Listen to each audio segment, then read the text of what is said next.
ভাবুন তো, আপনি বসে আছেন হাজার হাজার মানুষের ভিড়ে, চারপাশে উত্তেজনা, চিৎকার, দম বন্ধ করা পরিবেশ।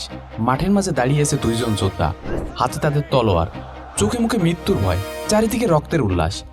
নিশ্চিত মৃত্যু অথবা মুক্তি, হয়তো শত্রুকে মারতে হবে, না হলে নিজেকে মরতে হবে। এটাই ছিল প্রাচীন রোমান এম্পায়ারের সবচেয়ে ভয়ঙ্কর এবং জনপ্রিয় খেলা, গ্ল্যাডিয়েটর যুদ্ধ। কিন্তু এই যোদ্ধারা কারা ছিল? তারা কি শুধু মৃত্যুর জন্যই লড়তো, নাকি এর পেছনে ছিল আরো বড় গল্প? ডার্ক লাইটে স্বাগতম।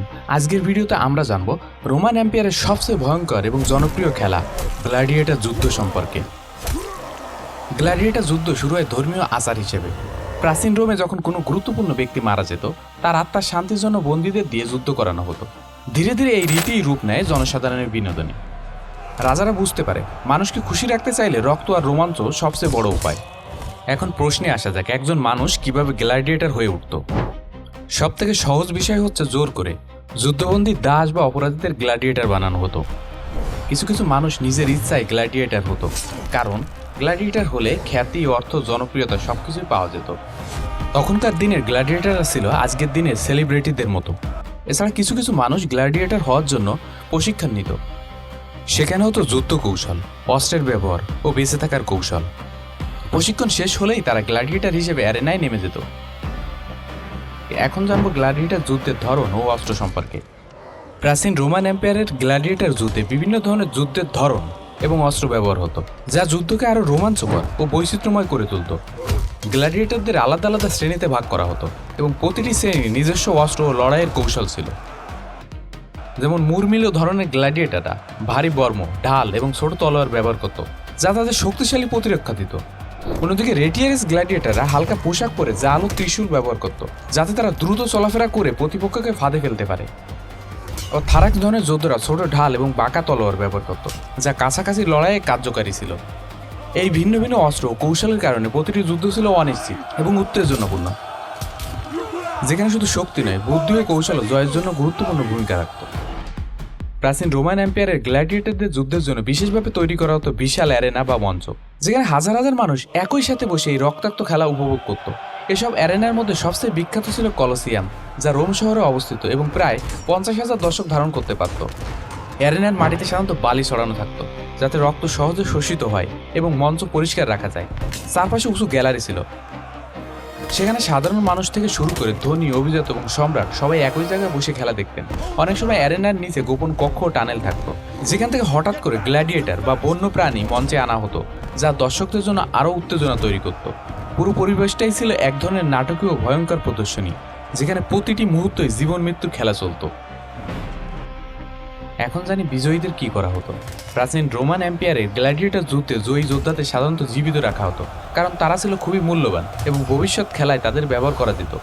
জয়ী গ্ল্যাডিয়েটরদের টাকা, সম্মান এবং লরেল মালা দিয়ে পুরস্কৃত করা হতো, আর দর্শকের কাছে তারা ধীরে ধীরে জনপ্রিয় নায়কে পরিণত হতো। অনেক ক্ষেত্রে তারা এতটাই বিখ্যাত হয়ে যেত যে আজকের দিনে সেলিব্রিটিদের মতো সম্মান পেত। কখনো কখনো গ্ল্যাডিয়েটররা অনেকবার জয়ী হলে তাদেরকে রুডিস নামে একটি কাঠের তলোয়ার দেওয়া হতো, যা তার স্বাধীনতার প্রতীক, অর্থাৎ সে আর দাস নয়, মুক্ত মানুষ। তবে বেশিরভাগ ক্ষেত্রেই জয়ী গ্ল্যাডিয়েটরদের আবার নতুন যুদ্ধে অংশ নিতে হতো এবং তাদের জীবন সবসময় ঝুঁকির মধ্যেই থাকতো, কারণ পরবর্তী যুদ্ধে হারলেই তাদের মৃত্যু হতে পারত। এখন আসি পরাজিতদের কি করা হতো। প্রাচীন রোমান এম্পায়ারের গ্ল্যাডিয়েটর যুদ্ধ সাধারণত খুব নাটকীয়ভাবে শেষ হতো এবং সমাপ্তি নির্ভর করত লড়াইয়ের ফলাফল, দর্শকদের প্রতিক্রিয়া এবং সম্রাটের সিদ্ধান্তের উপর।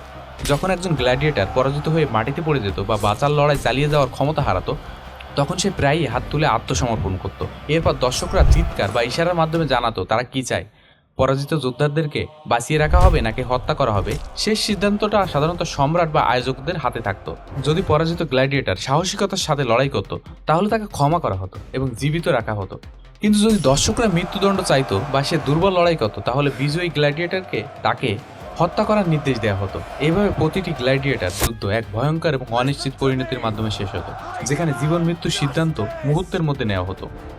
গ্ল্যাডিয়েটরদের জীবন ছিল কঠোর, নিয়ন্ত্রিত এবং ঝুঁকিপূর্ণ। তাদের অধিকাংশই ছিল দাস, যুদ্ধবন্দী বা অপরাধী, তাই নিজের জীবনের উপর তাদের নিয়ন্ত্রণ খুব কমই ছিল। তারা বিশেষ প্রশিক্ষণ কেন্দ্রে থাকতো, যেখানে প্রতিদিন কঠিন অনুশীলন করতে হতো। তলোয়ার চালানো, লড়াইয়ের কৌশল শেখা এবং শরীরকে শক্তিশালী রাখা ছিল তাদের রুটিন। তাদের খাবারও নির্দিষ্ট ছিল, যাতে শক্তি বাড়ে এবং তারা দীর্ঘ সময় যুদ্ধ করতে পারে। যদিও তাদের জীবন বিপদে ভরা ছিল, তবুও সফল গ্ল্যাডিয়েটাররা অনেক সময় জনপ্রিয়তা ও সম্মান পেত, এমনকি সাধারণ মানুষের কাছে নায়কও হয়ে উঠত। কিছু কিছু ক্ষেত্রে তারা অর্থ উপার্জনও করত এবং বহুবার জয়ী হলে স্বাধীনতাও পেয়ে যেত। তবে সবকিছুর পরও তাদের প্রতিটি দিন কাটত অনিশ্চয়তার মধ্যে, কারণ যে কোনো যুদ্ধে হারলেই মৃত্যু হতে পারত।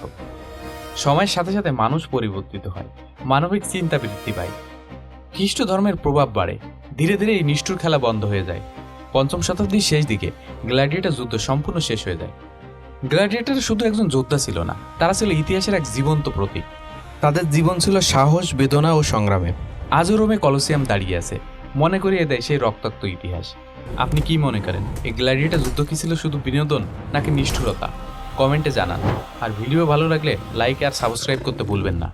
সে পর্যন্ত সবাই ভালো থাকুন, সুস্থ থাকুন।